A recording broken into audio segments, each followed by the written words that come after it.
El hábito de la lectura en México cayó en los últimos años. En 2016, 80% de las personas leía de manera continua, pero este año bajó a 68.5%. Según el módulo sobre lectura del INEGI, los mexicanos leemos libros seguido de páginas de internet, foros o blogs. La población lectora leyó un promedio de 3.4 ejemplares por entretenimiento en sesiones de 42 minutos. Sin embargo, el estudio indica que un tercio de la población mayor de edad en México no ha leído un solo libro en el último año. Acompáñenos a conversar con Adán Ramírez Serret. Él es especialista en libros aquí en Ruta ADN 40 y en el análisis Georgina Gagiola.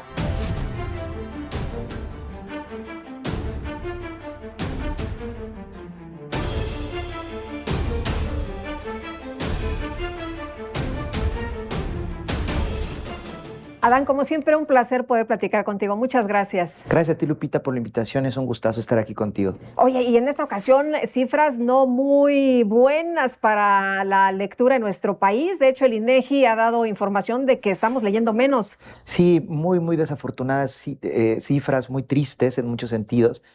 Ha habido un detrimento en la lectura, sin duda. Siempre México ha sido un país muy desigual, porque esos números que vemos también están repartidos de una forma muy desigual, digamos, entre los grandes centros culturales del país, es decir, la Ciudad de México, Guadalajara, Monterrey. Ahí se concentran estos números. Hay, por ejemplo, cifras terribles como que 20 millones de mexicanos nunca van a ver un libro en su vida. Es decir, tiene que ver con eso en muchos sentidos. Y ahora, esta parte que sí leía, que tenía mejores números en años pasados, sobre todo en 2017 y en 2019, sufrió la pandemia, lo cual nos dice muchas cosas, ¿no? Las editoriales cayeron en fuertes crisis durante la pandemia, pues si se cierran las librerías, ¿de dónde van a vender? Claro que hubo un crecimiento brutal en la forma en que pueden vender ahora mediante sus tiendas en línea, todas las editoriales. Sí. Sin embargo, en el momento, pues cayeron en una crisis que dijeron, o cerramos o qué hacemos, ¿no? Casi todas.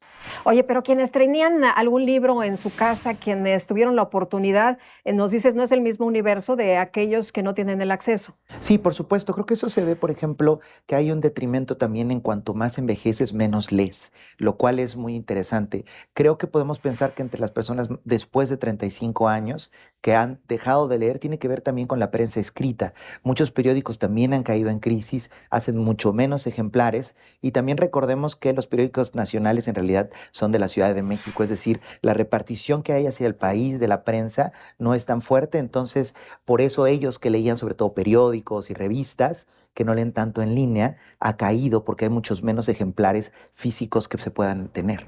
Oye, ¿qué pasa en países, por ejemplo, como Finlandia? ¿Qué es lo que ocurre allá que no ocurre en México? Allá dicen que pues hay una importantísima despegue de la lectura cuando tienen 7 años, ¿no? 7 años empiezan los chavos a leer un montón. Claro, creo que tiene que ver con dos cosas muy importantes. La primera es que lo veas como algo lúdico, como entretenimiento. Creo que en México si alguien te ve leyendo piensa que estás estudiando, no que te estás divirtiendo. Claro que estudiar puede ser divertidísimo, pero digamos que no relacionamos en general la lectura con el placer. Y en Finlandia hay el sistema educativo no les deja tarea hasta después de los 11 años, me parece, a los niños. Es decir, asociamos casi siempre la lectura con una obligación, con una tarea académica, que claro que puede ser placentera y fructífera, pero sobre todo creo que la lectura, una de las formas más eficaces de difundirlas es mediante el placer. Daniel Pennac, un escritor francés que hace los 10 derechos del lector, lo primero que dice, el primer derecho del lector es a no leer. Es decir, tienes que hacerlo por un acto de placer y creo que en Finlandia le están dando mucho a eso. Oye, por ejemplo, veía un artículo de Guillermo Sheridan que decía, pues no nos gusta leer. En realidad eso es lo que ocurre, aunque me pongas una librería, aunque me des el libro regalado, aunque haya precio único, la verdad es que a mucha gente no le gusta leer. ¿En dónde estamos fallando? Yo creo que tiene que ver también con la escuela. Discrepo un poco, creo que yo me dedico a recomendar libros en los medios de comunicación. Apasionado el lector.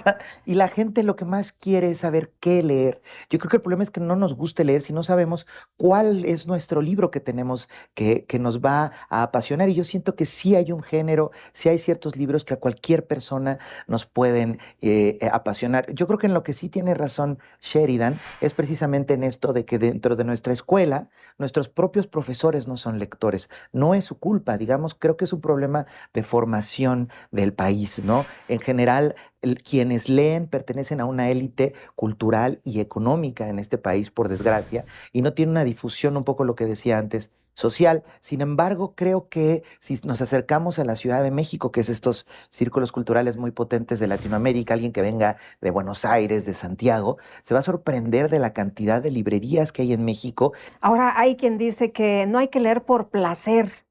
Seguramente tú lo habrás escuchado.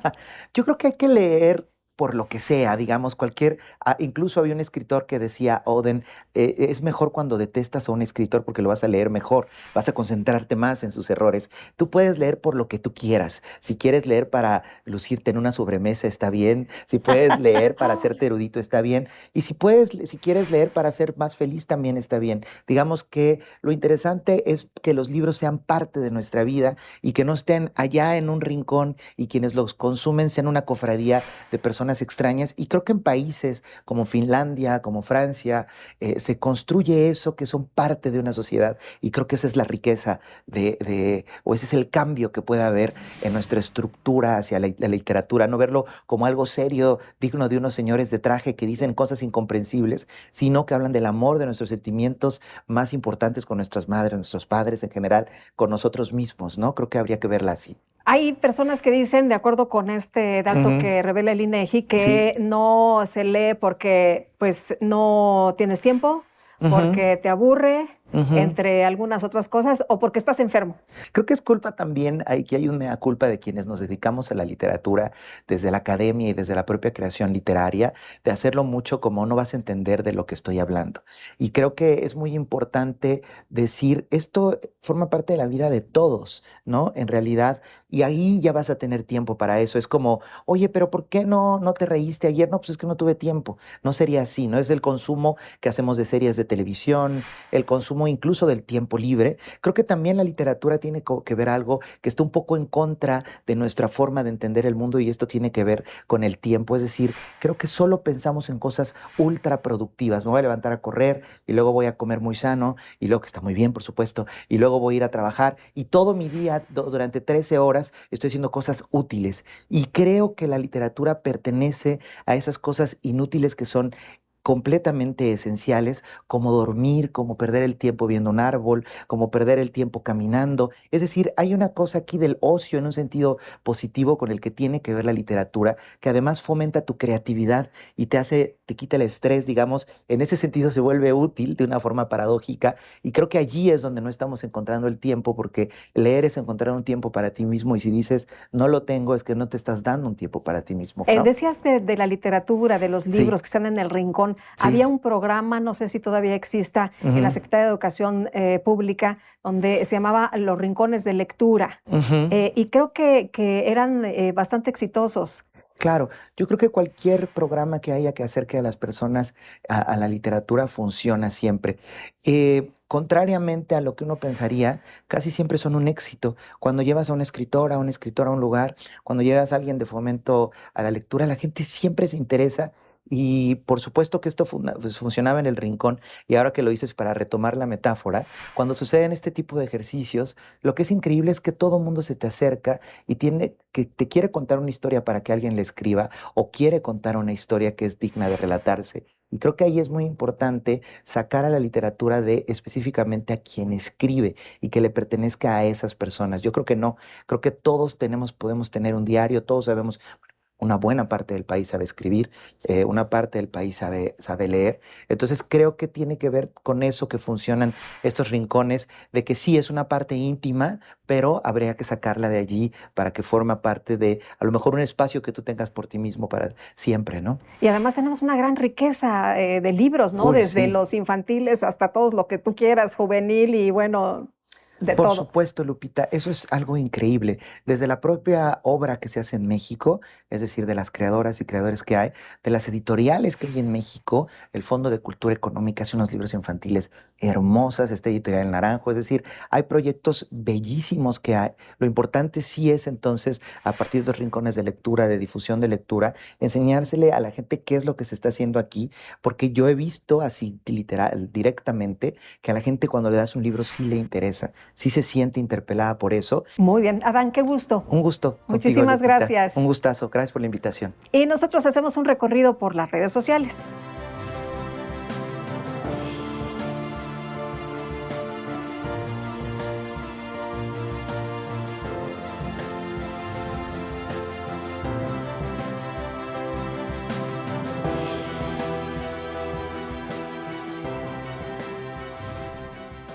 Georgina, ¿cómo estás? Muy bien, Lupita, ¿y tú? Bienvenida, bien, Muchas gracias. Oye, pues un tema fascinante este de los libros y bueno, preocupante al mismo tiempo este dato que da el INEGI. Así es, bueno, conforme va pasando el tiempo nos dicen que la gente está leyendo menos, ¿no? Y sobre todo la gente de mayor edad, ¿no? Hay como diferentes tipos de lecturas y bueno, tiene razón, creo que el estudio que hace el INEGI, porque leer pues no solamente se trata de leer libros, incluyeron en el estudio revistas, blogs, periódicos, etcétera, ¿no? Entonces yo creo que hay un poco público para todo. Y sobre todo, pues también para lo que te gusta leer, ¿no? Yo conozco gente que no lee nada de literatura, pero lee todos los periódicos todas las mañanas, por ejemplo, ¿no? O personas que leen muchas páginas ahora, ¿no? Mucho blog, personas que leen libros, pero que leen, pues a lo mejor 1 o 2 libros o 3, cuando mucho, al año. Sí, claro, y entonces, y también se ha sustituido con la tecnología muchas cosas. Claramente el entretenimiento, ¿no? Estamos, pues yo creo que invadidos de series y es mucho más fácil ver que leer, ¿no? Escuchar, ¿no? Pero también hay otros recursos que son más fáciles, que también puedes estar escuchando un libro, ¿no? Narrado por algún actor, algo que sea bonito, divertido, mientras estás haciendo algo, mientras estás haciendo ejercicio, por ejemplo, limpiando la casa, no sé, ¿no? Oye, pero por ejemplo, en Finlandia y otros países que leen muchísimo, la situación de impulsar la lectura se da en todos los ámbitos. Estaba revisando que, por ejemplo, en la escuela te ponen a leer, pero no como una obligación, pero cuando eres niño, tus papás, antes de que sepas leer, te llevan como un día muy feliz, si fuera de campo, pero te llevan a una biblioteca.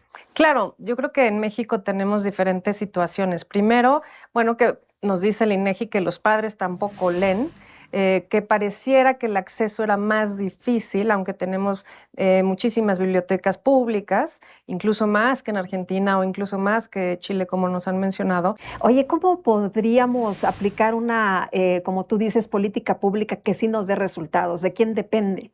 Mira, mucho lo que pasa en la SEP es que se conforman con el libro de texto y lo que les enseñan ahí, que es realmente educativo y no lecturas para, pues para divertirte, porque al final la lectura es para eso, para divertirte, para pasarla bien.